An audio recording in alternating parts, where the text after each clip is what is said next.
과학기술계 세계적인 강국이 되기 위해서는 혁신을 해야 됩니다.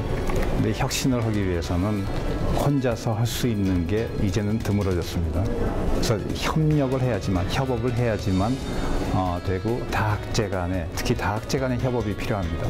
그래서 이 어렵고 그다음에 중요한 문제들은 다 그렇게 협업을 통해서, 그다음에 이 역발상의 아이디어를 통해서 혁신이 만들어지고, 이 인류가 당면한 그런 그랜드 챌린지 해법들이 만들어질 수가 있습니다.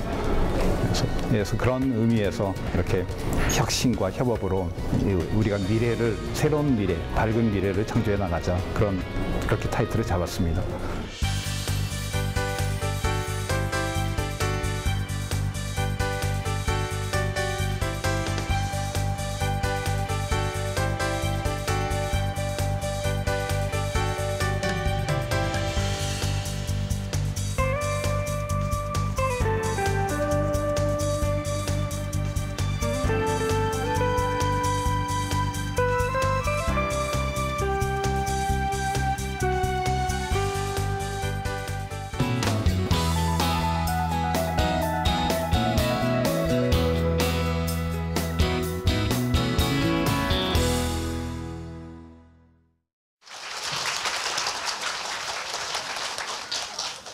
저는 여러분들한테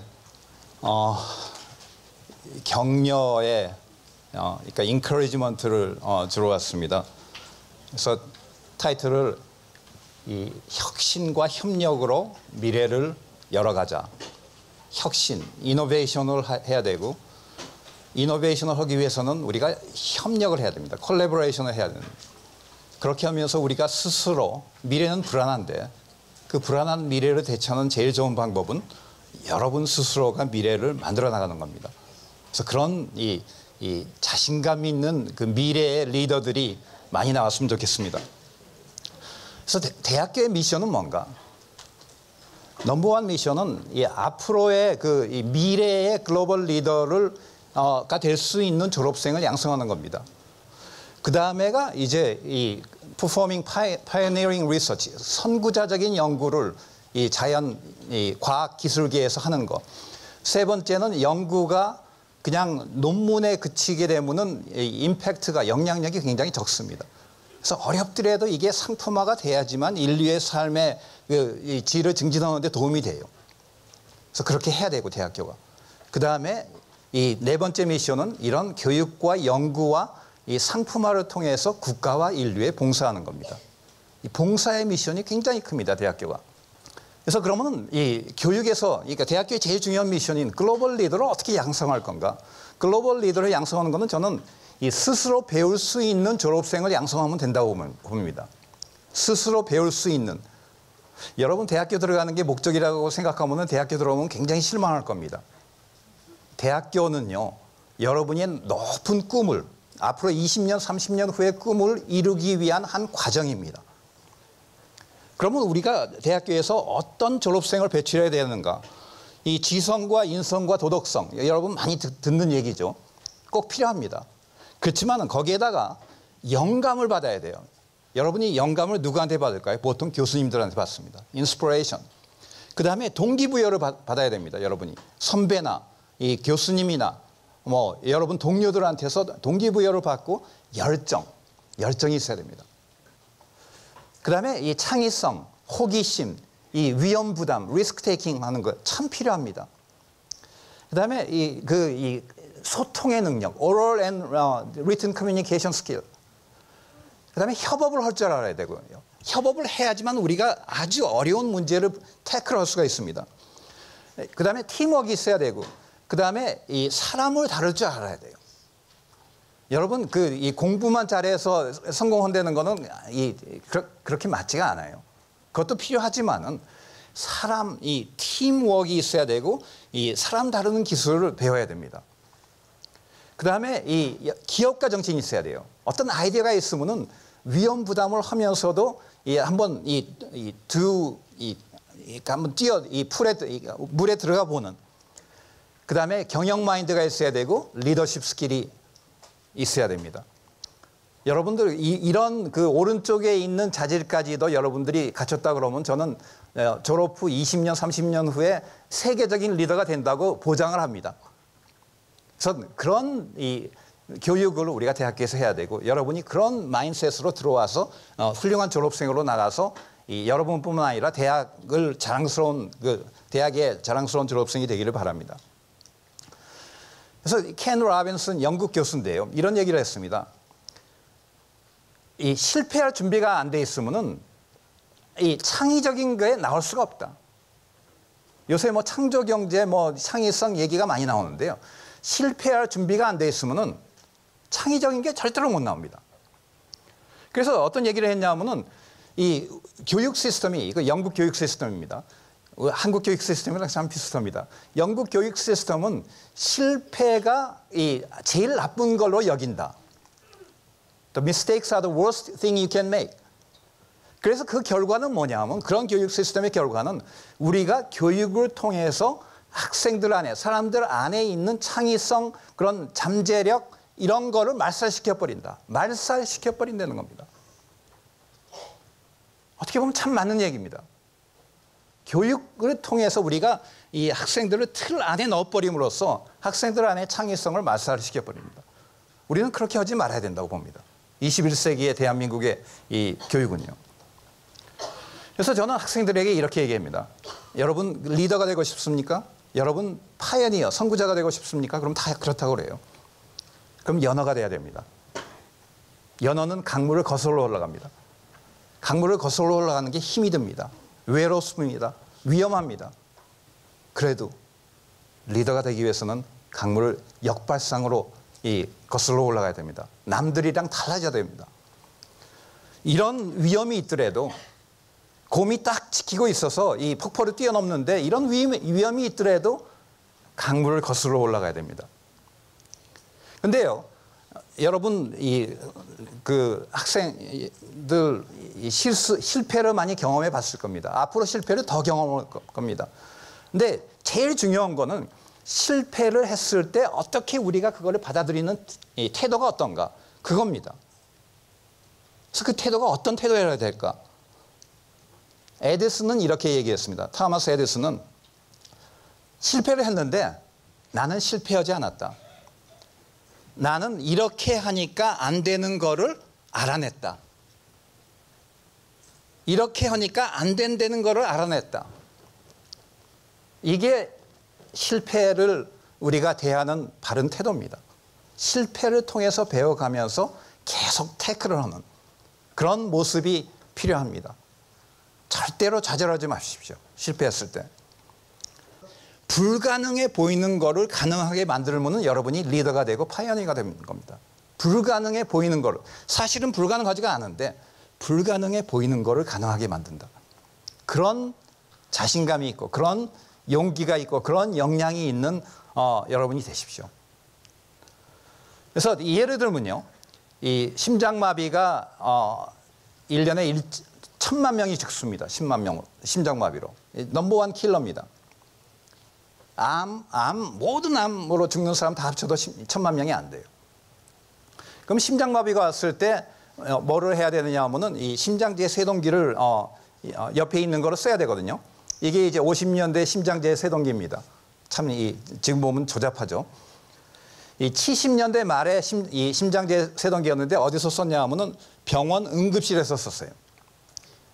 그래서 이 심장마비가 걸리면은 이 119를 불러서 앰뷸런스가 가서 환자를 데리고 병원 응급실에 와서 그때 이제 심장제 세동기를 가동을 하면은 그 사람이 살아날 확률이 몇 %냐 하면은 6%입니다. 6%.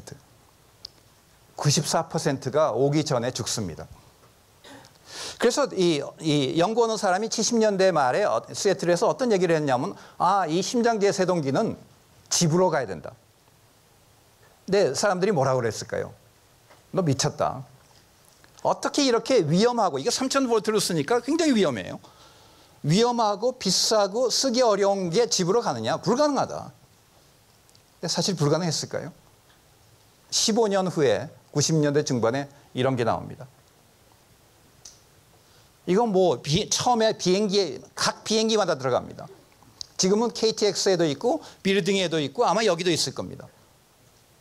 그래서 지금은 뭐 이 완전히 그 소화기 옆에 있어서 in case of emergency 이거 깨서 써라. 굉장히 쓰기도 쉬워요. 말도 합니다, 이거. 근데 이러한 그 옛날에 불가능했다고 대부분 사람들이 생각한 거를 아니다. 할 수 있다. 그런 그 역발상의 연어. 그게 리더고 파이어니어입니다. 그래서 대한민국이 과학기술 강국이 되기 위해서는 그런 리더들이 많이 나와야 됩니다. 여러분들 중에서. 이런 거를 90년대에 하기 위해서는 25만 불짜리 컴퓨터가 필요했습니다. 근데 우리가 50불짜리 컴퓨터를 만들었어요. 멀티코어 컴퓨터 칩을. 그래서 그거를 어디다 쓸 건가? 그래서 이 고민을 많이 했죠. 그래서 쓰기로 한 데가 이제 초음파 진단기인데요. 초음파 진단기를 제가 병원에 다니면서 보니까 이렇게 하드웨어 보드들이 너무 많이 있어요, 안에. 그래서 왜 소프트웨어로 하면 안 될까? 소프트웨어로 하면 아주 심플하고 다시 쓸 수 있고 좋을 것 같은데. 그래서 그때 이제 전문가들한테 물어봤더니, 초음파 전문가들한테 물어봤더니, 안 된대요. 자기네 해봤는데 안 되더라. 하지 말라. 근데 저는 된다고 믿었어요. 그래서 연어가 되기로 결심을 해서 연어를 6년 동안 연어 생활을 했습니다. 어렵죠. 외롭고. 논문 제출해도 억셉트도 안 되고. 왜냐? 이 전문가들이 안 되는 줄 아니까. 근데 사실은 안 되는 게 아니었거든요. 불가능한 게 아니었는데. 그래서 96년에 시먼스에서 상품화가 됩니다. 그러니까 사람들이 그 소프트웨어로 만드는 초음파 진단기에 그 리더 아니면 새로운 필드를 만들었다. 파이어니어. 이런 얘기를 해요. 그래서 그런 어렵고 외롭고 그 위험 부담이 많은 그런 시기를 지나갈 수 있는 그런 역량이 있어야 되고 용기가 있어야 됩니다. 그 다음에 저는 창업도 해봤어요. 창업을 많이 해봤습니다. 그래서 이 창업을 해서 96년에 창업을 해서 2006년에 다른 회사로 넘길 때까지 이 회사가 한 200명도 돼보고 창업은요 짧은 시간 안에 많은 것을 정말 깊게 배울 수 있는 좋은 기회입니다. 그래서 창업에서 실패를 하더라도 저는 그게 여러분 가슴에 달아있는 훈장이라고 봅니다. 창업을 했는데 실패를 했다. 그래서 창업 기회가 있으면은 저는 적극적으로 권하고 싶어요. 그래서 이 두 번째 우리가 창업을 해서 만든 칩을 가지고 초음파 진단기를 만들었는데 히타치에서 2003년에 상품화를 해서 이거는 뭐 옛날에 시먼스 것도 그렇지만 이것도 몇 조 원어치 팔렸어요.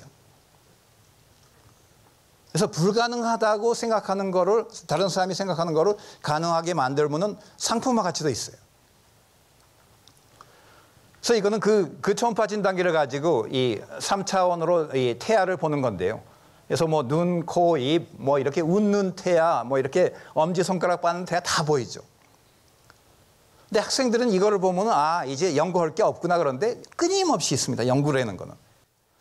그 다음에 마지막 예를 들면은 1991년 이라크 전쟁이 일어나서 미 육군과 해병대가 쿠웨이트에서 이라크로 들어갑니다. 근데 전쟁터에서 군인들이 다쳐요. 근데 위생병이 이 군인 안에 뭐가 잘못됐나, 뭐 동맥이 파열이 됐나, 간이 손상이 갔나 이걸 알 수가 없는 거예요. 그래서 제 친구 레리 크럼이라는 교수가 생각해낸 게 요 왼쪽에 있는 이런 초음파 진단기를 이렇게 그 위생병 배낭에 들어갈 수 있는 초음파 진단기로 만들면 되겠다. 근데 문제는 뭐였냐면은 200kg짜리 초음파 진단기를 2kg짜리로 만들어야 됐었어요. 근데 91년에 사람들이 뭐라고 했냐면 불가능하다. 왜냐? 이 컴퓨터 모니터만 해도 20kg가 되는데 어떻게 2kg짜리 이 초음파 진단기를 만드느냐? 근데 과연 불가능했을까요? 지금 보면 당연합니다. 근데 그때는 대부분의 사람들이 이건 불가능하다고 그랬어요. 이 레리 크럼이라는 교수는 이 연어가 돼서 어떻게 됐냐면 91년에 시작을 해서 99년에 2kg짜리 초음파 진단기를 만듭니다. 이제는요, 이런 그 트랜스듀서만 있으면은 여러분 스마트폰을 가지고 소프트웨어로 초음파 진단기를 만들 수 있습니다. 이게 한 2년 전에 1조 2천억에 팔렸습니다. 이 회사가 시애틀에 있는데.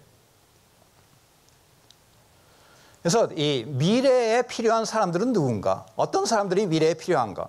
하워드 가든이라는 사람은 그 책에서 이 Cognition and Education이라는 책에서 이런 얘기를 했습니다. 미래에 필요한 사람들은 이런 사람들이다. 잘 훈련되고 융합을 할 수가 있고 창의적이고 남을 존중하고 윤리적인 사람이 미래에 필요한 사람들이다.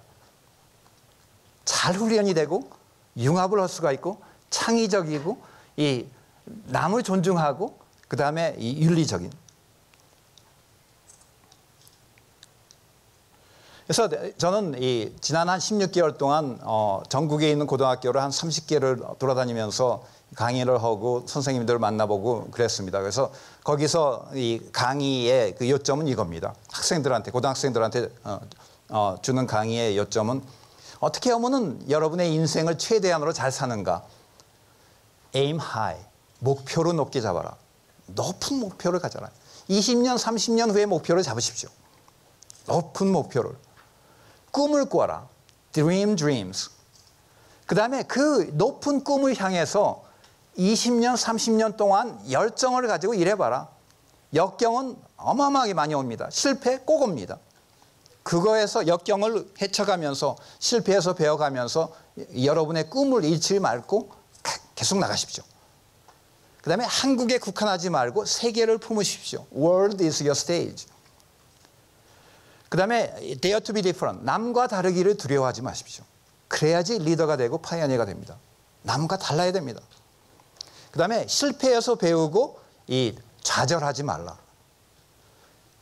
그 다음에 소통의 능력과 사람 다루는 능력과 그 다음에 경영 마인드와 리더십 스킬 꼭 필요하다. 공부만 잘해서 여러분이 리더가 되는 게 아닙니다. 그 다음에 주변에 있는 사람, 상사와 부하 직원들한테서 이 신뢰와 존경을 얻는데 뭘로? 정직성과 진실성과 전문성으로. 그 다음에 역사에서 우리는 많은 이 교훈을 배울 수가 있습니다. 역사에 많은 레슨들이 있습니다. 그래서 역사에서 배워라. 그 다음에 현재에서는 최선을 다하고 후회하지 마세요. 그 다음에 미래는 제일 좋은 방법은 여러분 스스로가 여러분의 미래를 만들어 나가는 겁니다. 그래서 대학 교육은요, 저는 이렇게 생각합니다. 여러분 안에 이 모든 학생들이 포텐셜이 잠재력이 있고 탤런트가 있습니다. 다 달라요, 또 탤런트가. 근데 문제는 그 잠재력과 탤런트가 이렇게 젖은 나무처럼 이렇게 발굴이 안 돼요. 써지지가 않아요. 그래서 이 대학교 교육은 그런 잠재력과 탤런트를 발굴을 해서 거기에다가 여러분의 거기에다가 불을 붙여주는 거예요. Set a fire. 그래서 여러분의 배움에 대한 열정과 높은 꿈을 쫓는 마음에 불을 붙여줬을 때는 대학교뿐만 아니라 대학교 졸업하고 나서도 20년, 30년 동안 역경을 헤쳐나가면서 이 리더가 될 수 있는 겁니다. 그래서 졸업하고 나서도 그런 그 불을, 이 마음의 불을 가지고 스스로 배워가면서 스스로 동기부여를 해가면서 나갈 수가 있어야 됩니다. 그래서 미래는 불안하죠. 많은 사람들이 미래를 두려워합니다. 왜냐? 모르니까요. 근데 일레이노 루스벨트는 이런 얘기를 했습니다. 미래는 the future belongs to those who believe in the beauty of their dreams. 자기 꿈의 아름다움을 믿는 사람들한테 속한다. 좀 의역을 하면은 미래는 자기 꿈을 믿는 사람들이 만들어 나갈 수가 있다. 자기 꿈을 믿는 사람들이 미래를 만들어 나갈 수가 있습니다. 그래서 결론은요. 대학교는 이 졸업생을 배출해야 되는데 아주 어렵고 중요한 문제를 태클하고 풀 수 있는 졸업생들을 배출해야 됩니다. 그 다음에 연구에서의 수월성과 이 리스크 테이킹, 위험 부담을 하고 이 혁신을 하고 창의성이 브레이크스루 테크놀로지, 신산업을 만들어내고 이 완전히 그 아이폰 같이 그 패러다임을 바꿀 수 있는 그런 테크놀로지를 만들어낼 수가 있고 인류가 당면한 그랜드 챌린지에 대한 해법을 만들어 나갈 수가 있습니다. 그 다음에 아까도 얘기했지만은 이 불가능해 보이는 것을 가능하게 만들기 위해서는 뭐가 필요하냐? 용기, courage, confidence, 자신감, competence, 역량이 필요하고 그 다음에 협업을 해야 되고 인내와 끈기가 필요합니다. 그래서 마지막으로 여러분한테 당부하고 싶은 거는 aim high. 목표를 높게 잡아라. 꿈을 꾸어라. Dream dreams. 여러분 안에 있는 탤런트와 여러분 안에 있는 포텐셜을 맥시멈으로 100%가 아니라 120%, 200% 발휘를 해서 21세기를 만들어 나가고 여러분뿐만 아니라 대한민국 인류의 미래를 스스로 만들어 나가십시오. 감사합니다.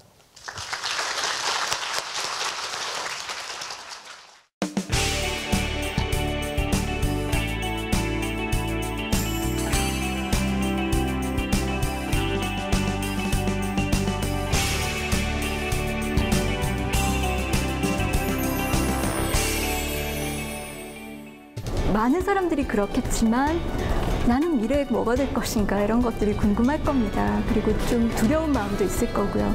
그런데 많은 분들이 제안을 해주시는 것처럼 꼭 자꾸 예측하려고 어렵게 예측하려고 들기보다는 스스로 만들어가자고 하는 거에 저도 동의를 합니다. 좀 상상을 하더라도 구체적으로 상상을 해가면서 앞으로 어떤 것들이 나올 것인가, 나는 무엇이 될 것인가 하는 부분에서 이렇게 스스로 만들어가려는 노력, 그런 것들이 미래를 대하는 제일 좋은 자세가 아닐까 생각합니다. 그렇게 해주시면 아마 훌륭한 사람이 되실 겁니다.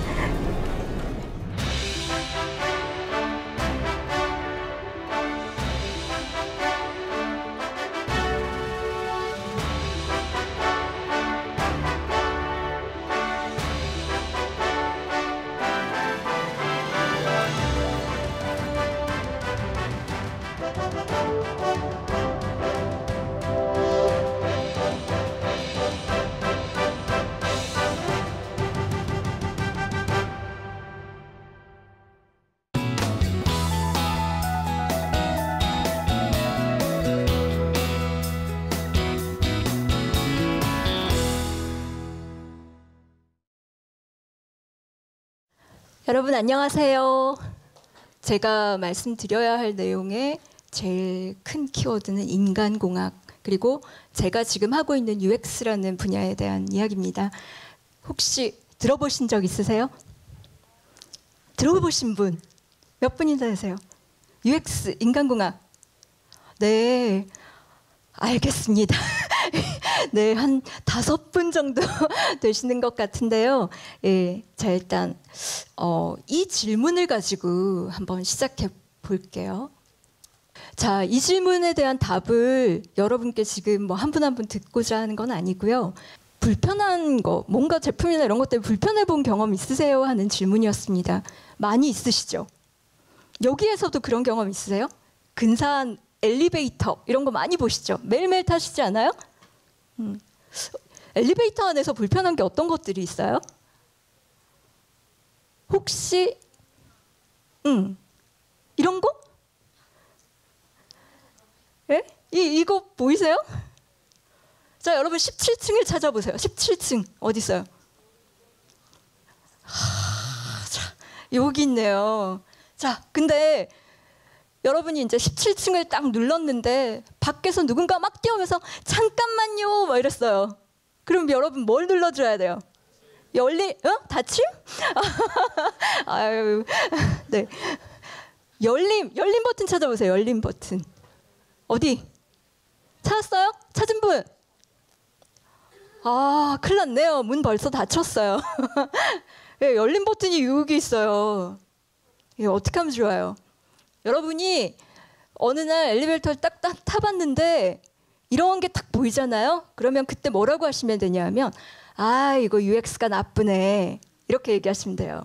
이게 사실은 UX의 제일 기본적인 어떤 뭐랄까요? 이렇게 개념이랄까요? 이런 것들이에요. 그러면 좋은 UX라는 게 어떤 건지 제가 예로 한번 보여드릴까요? 그 병원에 있는 건물 안에서 지금 찍어온 사진이에요. 여기 보세요, 여러분. 열린 버튼. 어때요? 크고 눈에 잘 띄죠? 여기서는 누가 잠깐만요 할 때 이렇게 문 닫히지 않겠죠, 그죠? 예, 금방 탁 누를 수 있는. 그리고 아까 뭐 30층이었으니 망정이지 우리 63빌딩에서 어떻게 할까요? 예? 자, 여러분 요런 거 많이 보시죠. 전자계산기 같은 거 이제 익숙해서 요런 게 딱 있으면 그냥 뭐 37층 그러면 37 이렇게 누르면 되겠죠. 그죠? 그러니까 이런 좀 사람들이 실제로 뭔가 쓰게 되는 어떤 제품이 실제 누가 쓰는 건지 어떤 상황에서 쓰는 건지 이런 것들은 미리 좀 고민을 해가지고 제품을 만들 때 미리미리 반영을 해두는 거 이런 거를 우리가 인간공학적으로 잘 설계된 좋은 UX 이렇게 얘기를 합니다. 그럼 이제 나중에 보시면 이렇게 뭔가 여러분이 아 이거 잘 돼 있네라는 느낌이 들었을 때 아 이거 UX가 좋구나라고 말씀하시는 그런 상황이 딱 올 거예요. 자 그러면 여러분 그 컴퓨터 제가 아까 휴먼과 컴퓨터 인터페이스라는 거를 제 전공으로 선택했다라고 말씀드렸는데 사실은 그때는 컴퓨터라는 게 그 제가 대학에 들어간 게 25년 전이니까요. 그때만 해도 학교 공대인데도 불구하고 학교 안에 컴퓨터는 전산실 있잖아요. 거기 가면은 이렇게 최신형 286 컴퓨터가 이렇게 한 30대 이렇게 딱 있고 이렇게 다들 아이들 줄 서가지고 레포트도 쓰고 뭐 프로그램도 짜고 뭐 이런 시기였어요. 근데 그때 이제 얼떨결에 그냥 이렇게 교수님께서 앞으로 컴퓨터가 중요해질 거다 이러시니까 HCI를 이렇게 선택을 한 거예요. 근데 딱 하고 보니까요 어떤 일들이 벌어졌냐면 컴퓨터들이 전부 다 인터넷이라는 거에 이렇게 연결이 되면서 집집마다 컴퓨터 없는 집이 없어지고 심지어 컴퓨터가 집에 있는데도 또 컴퓨터를 한 대 더 사가지고 여기저기 들고 다니면서 막 쓰고요. 또 여러분 컴퓨터 아닌데도 저런 뭐 휴대폰이나 지금은 TV나 이런 것들이 다 스마트 이런 이름을 앞에 딱 달고 컴퓨터가 아닌데 컴퓨터처럼 그렇게 막 다 바뀌고 있어요. 앞으로는 어떤 세상이 올까요? 이게 제가 뭐 몇 가지만 예로 든 건데요. 안경, 뭐 시계, 또 장신구들, 뭐 귀걸이 이런 것들이 뭔가 이렇게 전자제품 같은 그런 역할을 하는 것들이 막 이렇게 나오고 그것들도 다 인터넷에 이제 연결되기 시작할 거예요. 그럼 그뿐일까요? 아니요. 차도 그렇고요. 집도 그렇고요. 건물이나 환경. 지금 여기 이 강당 같은 곳도 여러분 잘 생각해보면 조금만 얘들이 스마트하다 그러면 이렇게 우리가 편하게 될 수 있는 것들이 되게 많아져요. 그렇겠죠? 근데 이쯤에서 이제 제가 문제 제기를 하나 더 해야 될 것 같아요. 그렇게 온 세상이 다 컴퓨터가 되고 막 다 인터넷이 연결되고 이러면은 사람들은 정말 행복할까요? 글쎄요. 잘 생각해 봐야 될 것 같습니다. 그래서 저 같은 디자이너들이 이제 필요하게 되는 거예요. 저는 공대를 나와서 공학을 전공했지만 그래서 기술과 누구보다도 이렇게 친한 위치에 있지만 또 한편으로 다른 이렇게 방향에서는 사람들에 대해서 계속 생각하는 이런 사람이에요. 그래서 이 사람들은 이 세상의 사람들은 할아버지도 계시고 할머니도 계시고 어린아이도 있고 또 우리 여러분들처럼 이렇게 무슨 새로운 제품이든 갖다 주면 척척 써내는 이런 사람들도 있고 근데 그럼 누구에게나 다 편하고 싶고 뭐 이런 걸까요? 그 사람들을 위해서 뭔가 고려해줘야 되고 더 이렇게 신경 써줘야 되고 이런 것들이 있지 않을까요? 이런 것들을 매일매일 고민하면서 그 제품 하나만 갖고 이렇게 만들어내는 것이 아니고요. 또 기술만 가지고 무조건 막 이렇게 사람들한테 밀어붙이는 것이 아니라 이거 잠깐 이거는 이 사람들한테는 이렇게 바꿔서 가야 돼요. 또 이걸 어린아이들이 쓰게 하려면 이렇게 하면 안 돼요 하고 이렇게 그 사이에서요 균형도 잡아주고 이렇게 가이드도 해주고 이런 역할을 하는 사람들이 우리 UX 디자이너들입니다. 그럼 아까 여러분 제가 뭔가 편하게 쓰게 하고 또 그 사람들이 이렇게 뭔가 행복을 느끼고 이런 일들을 중간에서 기술과 또 사람에 대해서 연구하는 분야가 뭐예요? 보통 이제 인문학 이런 쪽에 굉장히 오랫동안 축적된 지식 이런 것들이 있죠, 그죠? 인문학 그 사이의 경계 어딘가에서 이렇게 여러 가지를 균형되게 살펴보면서 이렇게 새로운 것들을 만들어내야 되고, 혹은 어떤 것들은 하지 말아야 하고, 이런 것들을 가려내는 사람, 이게 UX 디자이너가 하는 일이고요. 그러다 보니까 할 줄 알아야 하는 분야들, 바삭하게 알아야 되는 분야들이 굉장히 다양하게 많습니다. 뭐 심리학부터 시작해서요, 이렇게 그 어떤 산업 디자인, 뭔가 표현해내고 새로운 아이디어를 내고 이런 분야, 또는 인간공학, 제가 공부한 인간공학이나 HCI, 또 이렇게 그 사람들의 생활 그 자체를 또 열심히 연구하는 이런 분야에 해당하는 이런 다양한 지식을 두루두루 좀 이렇게 가져올 줄 알아야 되고, 또 때로는 혼자 이걸 다 할 수는 없으니까 전혀 다른 분야의 사람들하고 이렇게 한 팀이 돼가지고 이렇게 같이 성과를 만들어가야 되는 이런 성격의 일들도 할 수 있어야 되는 게 바로 UX 디자이너라는 자리입니다. 그러니까 지금 제가 회사에서 하고 있는 일들은요, 우리 사람들에 대해서 열심히 연구해가지고 사람들이 좋아하는 거, 하고 싶어하는 거, 또 지금 막 불편해하고 있는 거, 이런 것들을 다 찾아내서 그걸 하나씩 하나씩 우리 제품으로, 혹은 새로운 서비스로, 혹은 우리의 삶의 방식을 예전보다 조금 더 편하고 좋은 방향으로 약간씩 바꿔보면서 이렇게 미래에 대해서 생각하는 이런 일들을 계속 해나가고 있습니다. 이걸 이제 진행하는 그 로직이라고 할까요? 이렇게 스텝 바이 스텝 어떤 일들을 구체적으로 하느냐 하는 것 잠깐 써봤는데요. 일단 첫 번째 단계는 이해하는 단계입니다. 그리고 디자인하는, 만들어내는 단계. 그리고 만들어낸 다음에는 제일 중요한 게요, 여러분, 디자이너가 막 열심히 일필휘지로 이렇게 막 만들어낸 것이 사람들한테 딱 먹히느냐? 그러면 얼마나 좋겠어요. 근데 그렇지 않고요, 이렇게 딱 어렵게 만들어 가보면 여러분 딱 보시면은 이거는 어려워요, 이상해요, 막 이런 반응들이 나와요. 그러면 이제 그거를 또 다시 고치고 또 열심히 이렇게 반복을 해서 이제 준비됐구나 싶을 때 이렇게 두근두근 하면서 세상에 딱 내어놓는 역할, 이런 역할이 제가 지금 회사에서 하고 있는 역할입니다. 이게 뭔지 아세요, 혹시? 이게요, 그 유명한 컨설팅 회사에서 이렇게 기술들을 쫙 이렇게 늘어놓고요, 이 곡선이 뭘 뜻하냐면 요쯤에 있으면 이렇게 새로 막 붐이 시작되는 그런 기술들이고요, 이렇게 내려오는 거는 조금 이제 그 성숙기를 지난 그런 기술들이고, 이쪽 뒤로 가면은 이제는 이게 이제 세상에 너무나 보편화된 그런 기술들을 이렇게 쫙 한번 배치해 놓은 거예요. 우리가 제품에다가 이렇게 적용할 수 있는 여러 기술들이 다 이런 성장 곡선 같은 걸 거치게 되는데요. 이거를 한참 들여다보면 너무 무서운 속도로 새로운 기술이 나오고, 또 그게 성숙되기도 하고, 또 어떤 경우에는 이렇게 잘 될 것 같았는데 그냥 쇠퇴기로 접어들기도 하고, 이런 곡선들이 막 보여요. 근데 이런 것들을 열심히 보고 있을 때 저는 어떤 생각이 드냐면,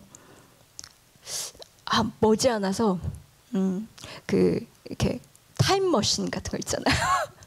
이렇게 아니면은 스타트랙 같은 데 나오면 이렇게 문 열고 딱 들어가면 이렇게 순간적으로 다른 공간으로 샥 이동하는, 이런 거에다가 UX를 어떻게 해야 될까, 이거 해주세요 그러고 의뢰가 들어올지도 모르겠다, 이런 걱정도 막 하고 그러는데, 사실은 이 기술이라는 것이 그런 식으로 빠른 속도로 진보하고 결국은 어디로 가고 있는지 이런 것들을 막 케어하면서 사람들에 대해서 고민하는, 이게 이제 제가 인간공학이라고 말씀드렸고, 근데 있잖아요, 이렇게 또 반대편 그 역사의 끝으로 이렇게 다시 한번 쓱 물러나 보기도 해요. 아주 과거에는 그럼 어땠을까? 사실은 UX라는 분야가 이렇게 막 쉽게 설명을 할 수 있는, 막 누구든지 그거 하고 이해할 수 있는 이런 분야가 아니라 보니까 좀 설명도 어렵고, 어떤 경우에는 전문가들도 UX를 한마디로 말하기가 어려워서 좀 기계공학이라든가 뭐 물리학이라든가 이런 다른 분야에 계신 분들이 참 부럽기도 해요. 이쪽은 굉장히 쉽게 뭔가 이렇게 설명이 되고, 이해를 못하면 이렇게 왠지 내가 내 잘못인 것 같은 그런 느낌도 드는데, 그래서 UX라는 게 이제 신생 분야고 이런 게 저는 좀 이렇게 마음에 좀 부담이 되기도 하는데, 곰곰 생각해 보면 진짜로 신생 분야일까 하는 생각도 탁 드는 거예요. 왜냐하면 그 여러분 구석기 시대 있잖아요. 구석기 시대에 그 크로마뇽인이 살았잖아요. 그죠? 근데 그 크로마뇽인이 어느 날 이렇게 자기 아내가 이렇게 돌도끼를 들고 막 이렇게 뭘 막 하고 있는, 예? 이런 모습을 딱 봤어요. 근데 아내가 막 손도 다치고 막 힘들어하고 이런 거를 보고 나니까 좀 안 된 거예요. 그래갖고 아내를 위해서 거기다가 자루를 이렇게 하나를 달아줬다면 아마도 이 크로마뇽인이 최초의 UX 디자이너가 아니었을까, 이런 생각도 제가 사실 해봅니다. 예. 제가 오늘 말씀드렸던 이야기의 이제 많은 부분이 여러분이 좀 이 UX라는 분야에 대해서 이해하고, 또 나도 UX 디자이너가 됐으면 좋겠다, 이렇게 좀 약간 좀 UX적으로 여러분을 이렇게 리크루팅하는 그런 자리가 됐으면 하는 바람도 사실 있었어요. 근데 어떻게 하면 UX 디자이너가 될 수 있을까? 저는 아까 손 총장님께서 말씀하신 대로 첫 번째는 열정, 세상을 바꿔보겠다, 이런 열정. 또 그 다음에는 사람들의 어떤 아까 크로마뇽인처럼, 예, 자기 그 아내 손 아플까봐 걱정하는 이런 그 입장이 되어보는 이런 마음. 또 이게 다 엮이고 나면 내가 지금 아는 범위 내에서만 뭔가를 하는 게 아니라 이렇게 다른 것들도 이렇게 가져와서 거기에 것들 다 엮어가지고 더 좋은 걸 만들어야겠구나 하는 좀 큰 안목. 그 다음에 무언가를 이렇게 뚝딱딱 만들어내고 실제로 이게 존재한다는 걸 믿게 만드는 그런 능력. 이런 것들이 제가 생각하기에 UX 디자이너로서 좀 꼭 필요한 몇 가지 특성이고요. 혹시 여러분들 중에 이런 자질을 품고 계시는 분들이 계시면은 저한테 연락을 해주세요. 그리고 저는 어떤 이야기로 마무리를 할까 생각을 하다가 이분 누구예요? 링컨 할아버지예요. 예. 링컨 할아버지께서 저런 말씀하신 거 혹시 알고 계셨어요? 여기. 저는 나이가 한참 들고 나서야 알았어요. 예. 아까 총장님께서 미래를 여러분 스스로 만들어가라고 하셨죠. 링컨 할아버지도 같은 말씀을 하셨습니다. 여러분, 저도 사실 뭔가 예측하고 싶어해요. 미래에 무슨 일이 일어날까? 저도 한 10년 후엔 뭐가 되었을까? 이런 것도 궁금하고 걱정도 되는데, 그걸 미래를 예측하기 위한 제일 좋은 방법은 만들어가는 거라고 합니다. 이 이야기를 끝으로 혹시 여러분 중에 자기의 미래 모습이 UX 디자이너가 되어 있을 것 같은 예감이 드시면, 예, 이쪽으로 연락을 주시면 됩니다. 네, 고맙습니다.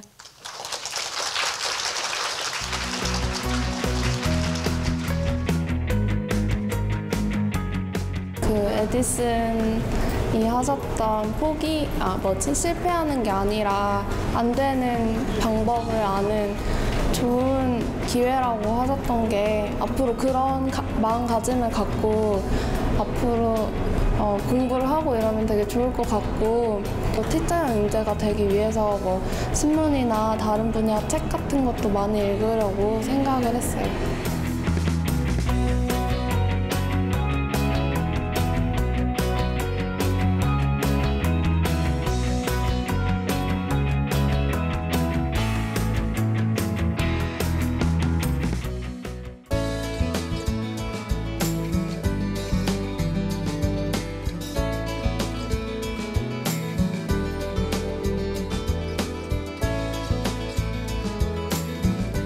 기후변화 영향이 실제로 피부로 이제 사람들이 많이 느끼게 됐기 때문에 수동적으로 대처하는 것보다 적극적으로 하는 방법도 있지 않을까 하는 게 과학자들의 생각이 최근에 와서 있습니다. 그래서